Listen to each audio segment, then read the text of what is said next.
drôle de l'affaire, c'est qu'on était juste au-dessus d'Info, on était au 3e étage du 7 place de Jaude. Je croisais mes anciens collègues tous les matins, je trouvais ça relativement drôle. Voilà.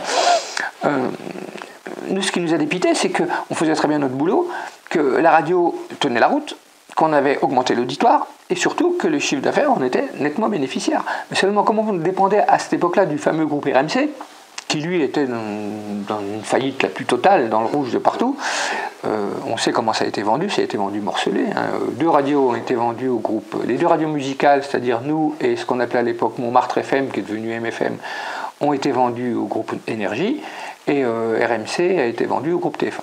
Voilà. Depuis 8 ans, j'étais responsable, et de toute façon on est tous partis avec un gros chèque, hein. C'est un licenciement économique, donc on est tous partis avec un gros chèque. Donc pendant quelques années, j'ai eu une petite entreprise de vidéo, voilà, jusqu'en 2005 où la vidéo a plongé, donc j'ai tout liquidé. Et c'est là que je me suis posé des questions. J'avais presque 50 ans, ouais, ça fait 11 ans de ça. C'est là que je me suis dit, mais il faut bien que tu fasses quelque chose de ta vie maintenant. Hein. Et j'ai recommencé à écrire. À quel âge vous avez commencé à écrire quelque chose? 12 ans. 12 ans. Donc vous aviez accumulé, il y avait des petits poèmes, des petites chansons, beaucoup de chansons, après, dans adolescent. Et puis des petites nouvelles aussi. Une petite nouvelle, entre 18 et 25 ans, j'en avais écrit un plein cahier. Vous aviez gardé tout ça, je suppose. Je l'ai perdu, le cahier. Et je me rappelle de ce que j'ai écrit il y a 40 ans. Donc, dans les grandes lignes, des histoires que j'ai les nouvelles que je... Voilà. Et puis j'en avais tellement d'autres en tête, des histoires à raconter, que je me suis dit à ce moment-là, donc ça a vraiment, j'ai pris la décision en 2009 vraiment de dire je vais écrire pour moi. Et là j'ai commencé à écrire. Et les 2 premiers, ils sont jamais parus encore, les 2 premiers que j'ai écrits. Je suis en train de les remanier, je suis en train de remanier un des 2 là pour le faire paraître. Le prochain que je vais faire paraître, il est sur le Bourbonnais. J'ai beaucoup sillonné ce qu'on appelle chez nous, ce qu'on appelle le bois chaud, c'est-à-dire ce qui part de Hérisson, qui contourne jusqu'à Bourbon-l'Archambault et qui inclut la forêt de Tronchet. J'ai beaucoup sillonné, j'aime beaucoup cette... Elle est fascinante, il y a beaucoup de choses à découvrir. Il y a d'ailleurs beaucoup de légendes qui circulent. D'ailleurs, il y en a une qui va paraître dans l'Almanach des gens du Bourbonnais et du Nivernais, le prochain, 2017. C'était, disons, le galop d'essai. D'accord. Et puis j'ai écrit celui-là. Qui s'appelle le petit Berliodio. Celui-là est entièrement berrichon de Sancoin. C'est-à-dire mes origines, mes souches parentales et grands-parentales du côté de ma grand-mère. Voilà.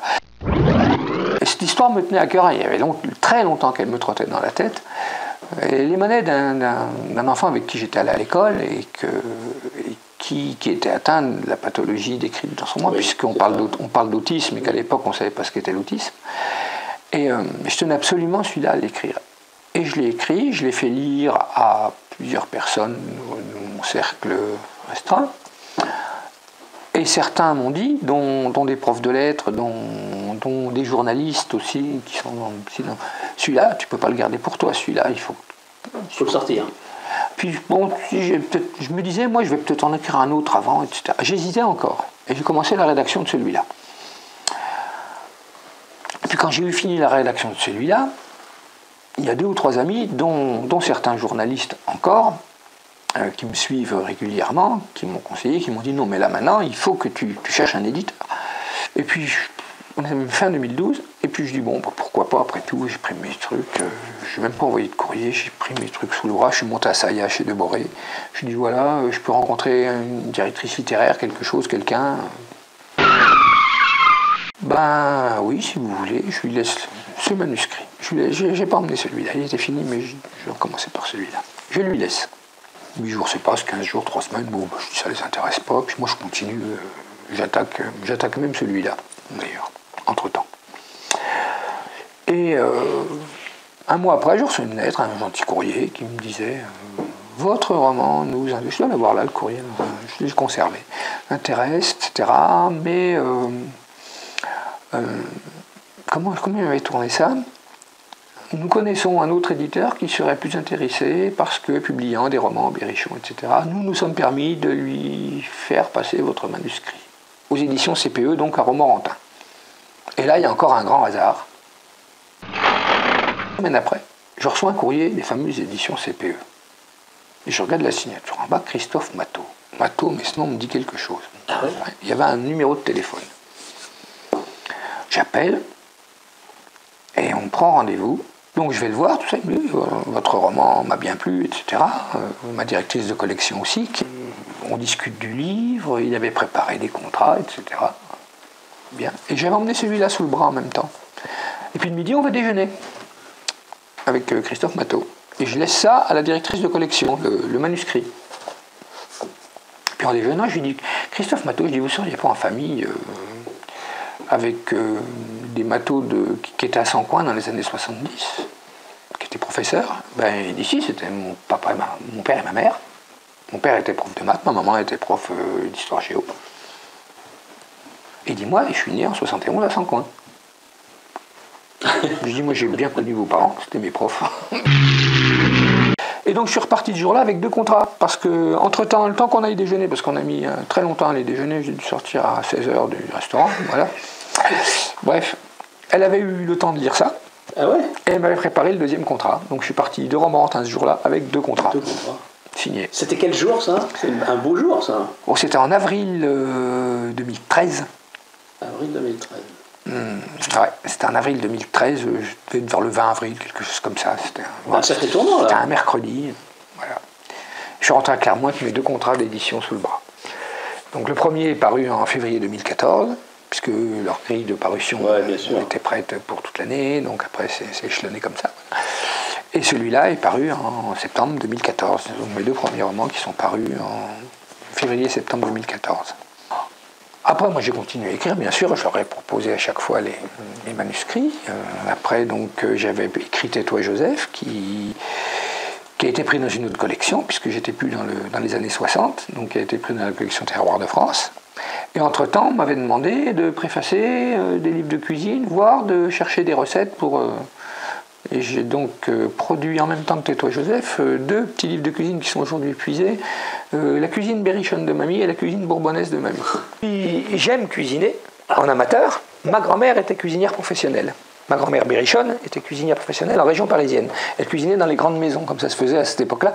Ça ne se fait plus maintenant, on fait appel à des grands traiteurs, etc. Mais à l'époque, elle travaillait pour plusieurs grandes maisons des Hauts-de-Seine. Alors elle allait une fois à Meudon, le vendredi elle partait une fois à Auteuil, etc. Elle était réputée. Maison, c'est maison bourgeoise. Maison bourgeoise. Pour des dîners, voilà, elle était cuisinière pour des dîners importants. Donc elle partait le vendredi matin, elle ne rentrait que le samedi matin. Hein. Mais bon, elle s'était fait une réputation. Voilà. Dans les années, je vous parle de ça à la fin des années 60, vous voyez, elle a commencé en 66, elle est montée à Paris en 66, ma grand-mère. Donc elle est restée jusqu'en 78. Cuisinière de maître, ce qu'on appelait les cuisinières de maître.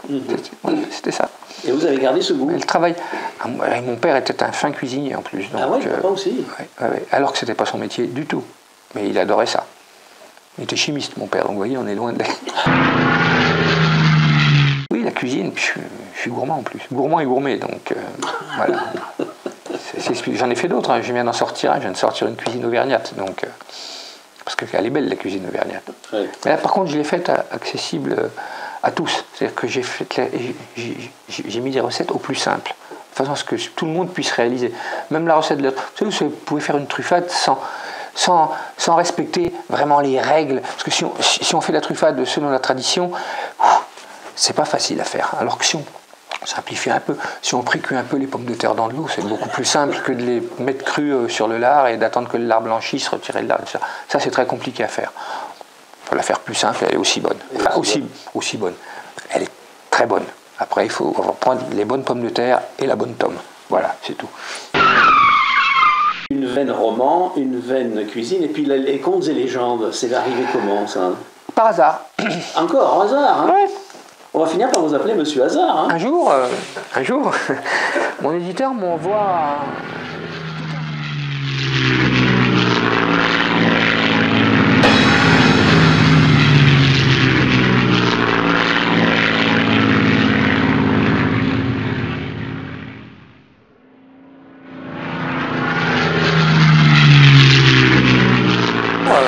Un jour, mon éditeur m'envoie...